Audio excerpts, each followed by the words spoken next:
Hello students, हम लोग इससे पहले 2 वीडियोस देख चुके हैं और ये थर्ड पार्ट है। ये तीसरी वीडियो है, तीसरा लेक्चर है और बड़े ही ध्यान से आप समझेंगे।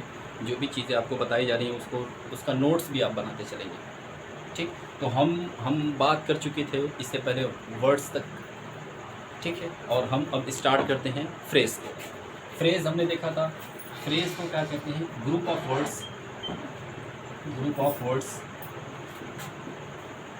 Without complete meaning. Group of words without complete meaning, उसी को क्या कहा जाता है? फ्रेज कहा जाता है। अब ये थोड़ा सा देखिए, ग्रुप ऑफ वर्ड्स शब्दों का समूह विदाउट कंप्लीट मीनिंग, जिसकी मीनिंग कंप्लीट ना हो। शब्दों का ऐसा शब्द समूह जिसकी मीनिंग कंप्लीट ना हो, उसी को हम फ्रेज कहते हैं। अगर उसकी मीनिंग कंप्लीट हो जाती बच्चों तो वो कुछ और होता। हम इसको आगे डिस्कस करने वाले हैं। अगर इसकी मीनिंग कंप्लीट हो जाती तो फिर यही वाक्य कहलाता, यही सेंटेंस कहलाता। अगर इसकी मीनिंग कंप्लीट नहीं है तो फिर हम इसको क्या कहेंगे? फ्रेज। क्या कहेंगे? फ्रेज। बात समझ में? अच्छा, group of words without complete meaning is called phrase. Phrase अपने आप में 3 प्रकार के होते हैं, ध्यान से समझिएगा। फ्रेज अपने आप में 3 प्रकार के होते हैं। First one is noun phrase, second one is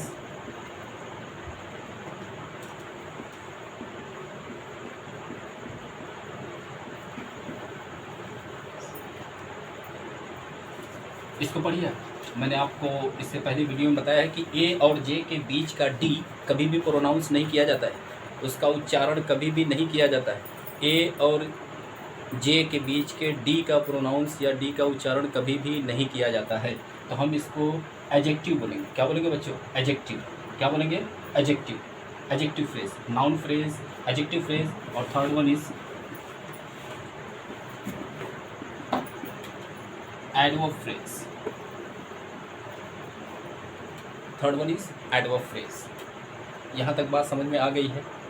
phrase किसको कहते हैं? Group of words without complete meaning, शब्दों का एक ऐसा समूह जिसकी मीनिंग कंप्लीट ना हो, उसी को हम फ्रेज कहते हैं। फ्रेज अपने आप में 3 प्रकार के होते हैं, noun phrase, adjective phrase, adverb phrase.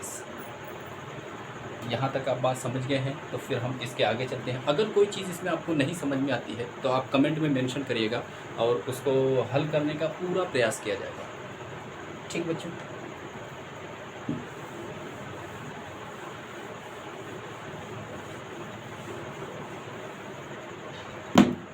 Phrase के बाद अब बात आती है सेंटेंस की। फ्रेज के बाद अब बात आती है सेंटेंस की। सेंटेंस के 2 पहलू हैं, 2 एस्पेक्ट्स हैं। सेंटेंस के कितने एस्पेक्ट हैं? 2 एस्पेक्ट हैं, 2 पहलू हैं। एस्पेक्ट को हम लोग इससे पहले डिस्कस कर चुके हैं। एक, कंप्लीट मीनिंग होनी चाहिए।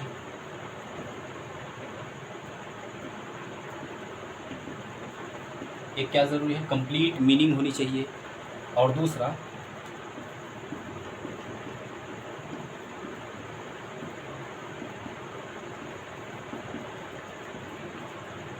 अरेंजमेंट ऑफ वर्ड्स होना चाहिए। कंप्लीट मीनिंग होनी चाहिए और अरेंजमेंट ऑफ वर्ड्स होना चाहिए। मैं अगर आपसे कहूँ खरगोश को काट कर गाजर खिलाओ, मैं क्या कर रहा हूँ? खरगोश को काट कर गाजर खिलाओ, और मैं आपसे पूछूं कि क्या ये एक सेंटेंस है? क्या इसकी मीनिंग कंप्लीट है? आप कहेंगे हाँ सर बिल्कुल कंप्लीट है, लेकिन कहीं तो फॉल्ट हो रहा है, कहीं मिस्टेक हो रही है। मैं पूछूं कैसे? आप कहेंगे सर काटना था गाजर को, काट दिया खरगोश को। हाँ या ना? अगर मैं कहूँ मेहमान को प्लेट में रख कर खाना दो, और मैं आपसे पूछूं क्या इसकी मीनिंग कंप्लीट है? आप कहेंगे यस सर बिल्कुल इसकी मीनिंग कंप्लीट है। फिर फॉल्ट कुछ हो रही है या नहीं? आप कहेंगे सर इसकी अरेंजमेंट में कुछ गड़बड़ी है। मैं अगर कहूँ मुझे उबाल कर दूध पिलाओ, क्या ये सेंटेंस सही है? क्या इसकी अरेंजमेंट सही है?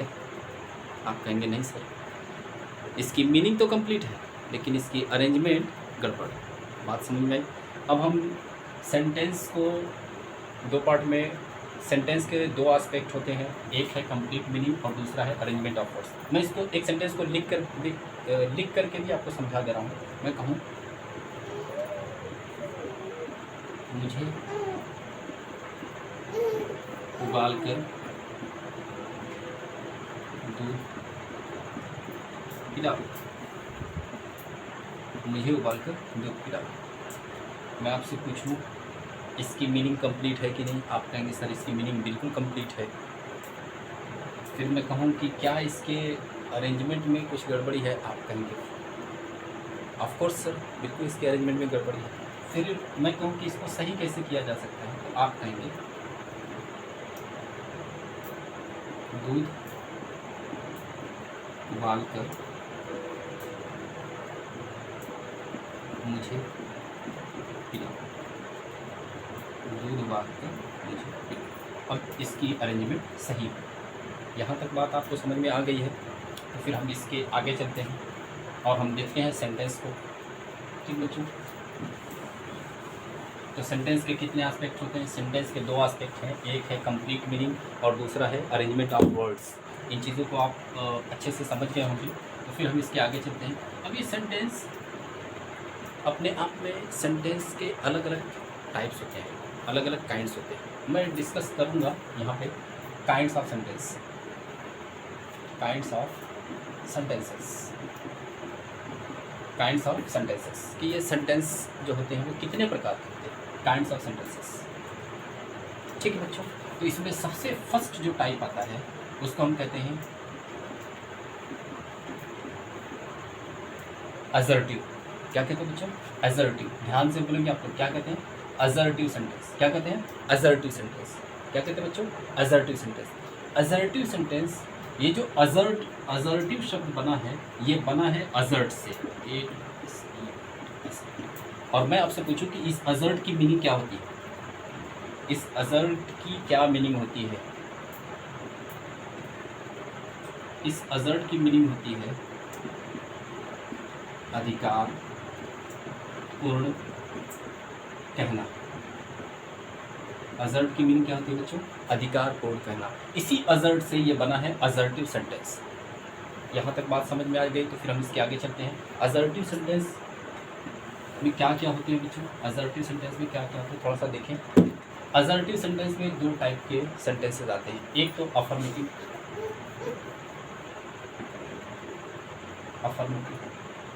जिसको हम लोग पॉजिटिव भी कहते हैं, जिसको हम लोग पॉजिटिव भी कहते हैं। अफर्मेटिव जिसको हम लोग क्या कहते हैं? पॉजिटिव भी कहते हैं, धनात्मक। एक आता है इसमें नेगेटिव। तो असर्टिव सेंटेंस असर्ट से बना है ये असर्टिव, और असर्ट की मीनिंग क्या होती है? अधिकार पूर्ण कहना। ये असर्टिव सेंटेंस दो प्रकार के होते हैं, एक है अफर्मेटिव और एक है नेगेटिव। मैं आपसे कहूँ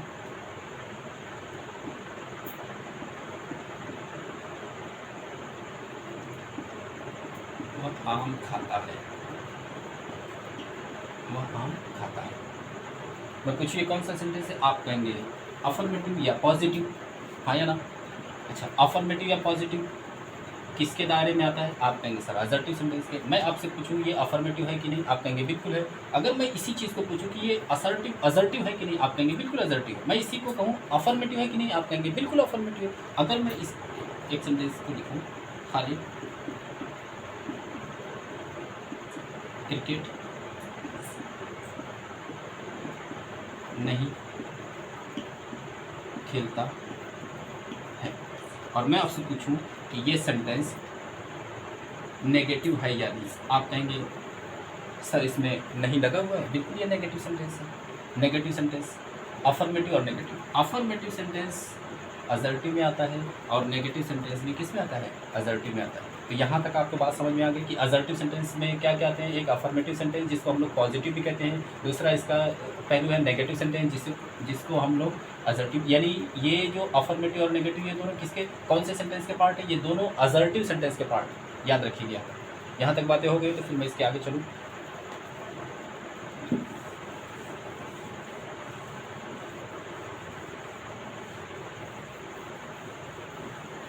first one is assertive sentence, first one is assertive sentence, उसके बाद second one interrogative sentence, interrogative sentence. थोड़ा ध्यान से देखिएगा, इंटेरोगेटिव सेंटेंस में भी दो प्रकार के सेंटेंस आते हैं। इंटेरोगेटिव सेंटेंस में भी दो प्रकार के सेंटेंस आते हैं। इंटेरोगेटिव सेंटेंस को थोड़ा सा हम लोग देखते हैं। एक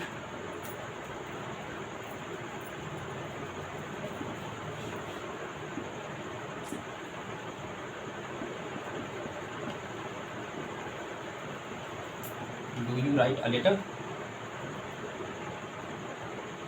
do you write a letter. और मैं एक सेंटेंस लिखूं,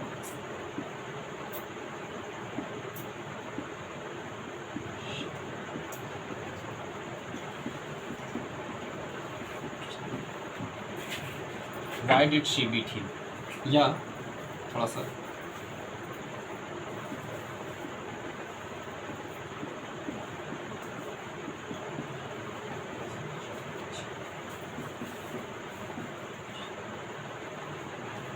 और इन दोनों सेंटेंसेस को आप बड़े ध्यान से समझें, बड़े ध्यान से देखें।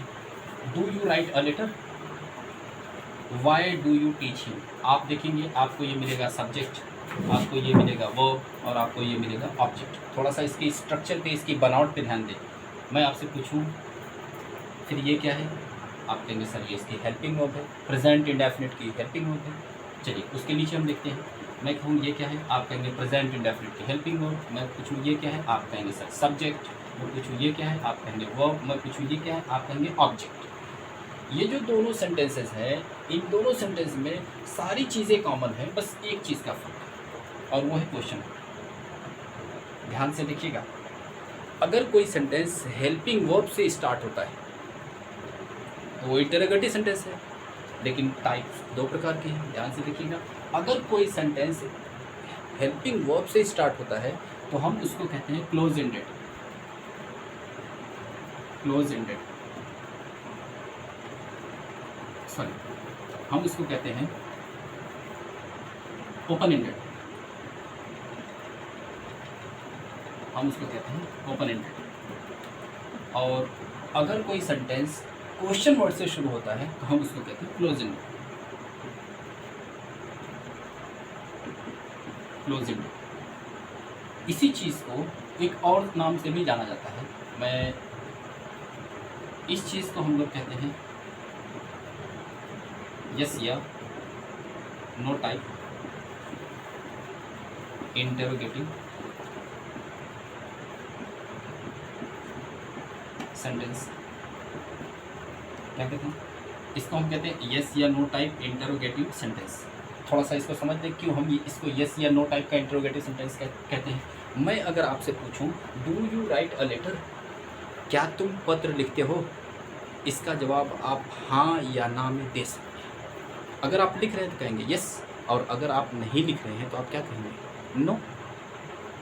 तो आप इसका जवाब यस या नो में दे सकते हैं, इसीलिए हम इसको कहते हैं यस या नो टाइप इंटरोगेटिव सेंटेंस। बात समझ में आई? उसके बाद हम दूसरे वाले पे चलते हैं। मैं आपसे पूछूं Y do you teach him, Y do you teach him, तुम उसे क्यों पढ़ाते हो, तुम उसे क्यों पढ़ाते हो। तो क्या आप इसका जवाब यस या नो में दे सकते हैं? आप कहेंगे बिल्कुल नहीं सर, आप कहेंगे बिल्कुल नहीं। तो फिर इसका जो टाइप है वो नीचे आ जाता है और हम इसको कहते हैं root type interrogative sentence, root type interrogative sentence.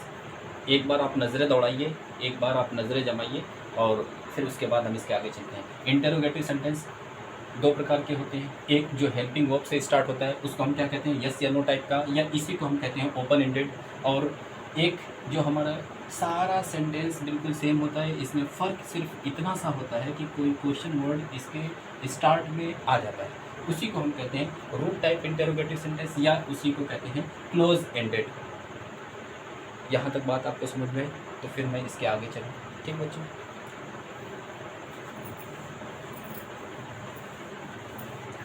तो सेंटेंस के दो पार्ट को हम लोगों ने डिस्कस कर लिया है, दो काइंड्स को डिस्कस कर लिया है। उसके बाद हम चलते हैं तीसरा। तीसरा चलते हैं, तीसरे को बच्चों हमारा आता है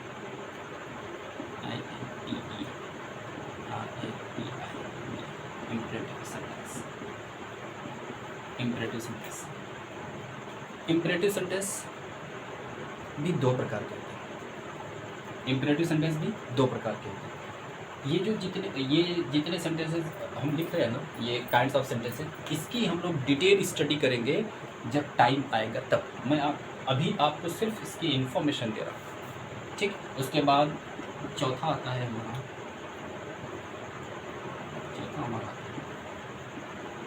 ऑप्टेटिव सेंटेंस। उसके बाद पांचवा हमारा आता है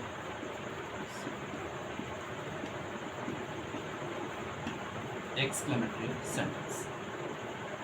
एक्सक्लेमेटरी सेंटेंस, इन सारे के सारे सेंटेंसेस के सामने हम हैशटैग लगा लेंगे और इनकी हम लोग स्टडी करेंगे जब टाइम आएगा तब। बात समझिए। इन दो सेंटेंसेस को तो हम लोग टेंस में डिस्कस करने वाले हैं, जो इसके फ़ौरन बाद इससे जो अगला टॉपिक होगा वो हमारा टेंस का ही होगा। और टेंस में हम लोग एसर्टिव सेंटेंस और इंटरोगेटिव सेंटेंस को डिटेल स्टडी करेंगे। फिर उसके तुरंत बाद हम लोग आ जाएंगे imperative sentence, optative sentence, exclamatory sentence. ये सारी की सारी चीज़ें क्या हैं, हम यहाँ उनको डिटेल में पढ़ने वाले हैं। बात समझ में, यहाँ तक आप एक बार नज़रें दौड़ा लीजिए, फिर उसके बाद मैं आगे चलता हूँ। ठीक बच्चों, तो मैं अब इसको मिटाने जा रहा हूँ।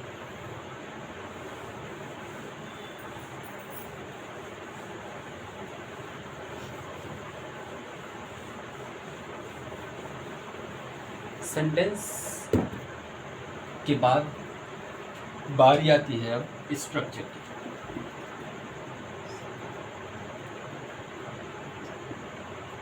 बारी आती है स्ट्रक्चर।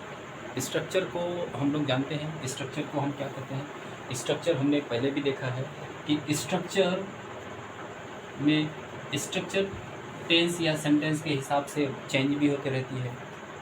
जिस हिसाब से टेंस आता है उसी हिसाब से चेंजिंग भी इसमें आती रहती है। तो स्ट्रक्चर के लिए हम अभी लेके चलते हैं सब्जेक्ट, वर्ब और ऑब्जेक्ट।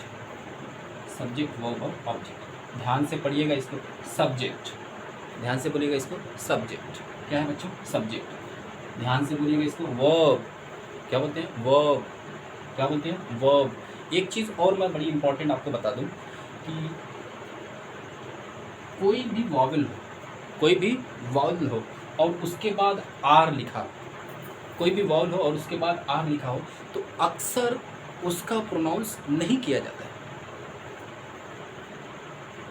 कोई भी वॉवल हो और उसके तुरंत बाद आर लिखा हो, मोस्टली ई के बाद आर, ई के बाद अगर आर आता है तो उस आर का प्रोनाउंस नहीं किया जाता है। नहीं किया जाता है मीन्स बहुत शॉर्ट होता है, आपको पता ही नहीं चलेगा। जैसे मैं कहूँ TEACHER, टीचर, क्या कहेंगे? टीचर। Teacher, TAILOR, tailor. ध्यान से देखिए, टेलर। ध्यान से देखिए, TRAILOR, ट्रेलर। ये जो बड़ी वाली व्हीकल होती है, ट्रेलर। बात समझ में? ऐसे देखें, वो ई के बाद आर आ रहा है, वो बड़ी ही इम्पोर्टेंट चीज़ है ये कि ई के बाद अगर वावल के बाद कोई आर आ जाता है, किसी वावल के बाद अगर आर आ जाता है तो हम उसका प्रोनाउंस नहीं करते। ध्यान से आप लोग देख लीजिए इस चीज़ को। ये सारी बातें आपको समझ में आ रही? अगर आपको समझ में आ रही है तो बहुत अच्छी बात है, और अगर कोई चीज़ आपको नहीं समझ में आती है तो आप उसको प्लीज़ कमेंट में बताइएगा, हम लोग इसको डिस्कस करेंगे। तो ये हमारा स्ट्रक्चर है। तो बात समझ में आई आपको? इसको क्या कहेंगे? वर्ब। क्या कहेंगे? वर्ब। ई के बाद अगर वाउल आता है, सॉरी, ई के बाद अगर आर आता है या किसी वाउल के बाद अगर आर आता है तो उसका प्रोनाउंस मोस्टली नहीं किया जाता है। और एक चीज़ और याद रखिए, अंग्रेज़ी में कोई शॉर्टकट रूल नहीं होता है।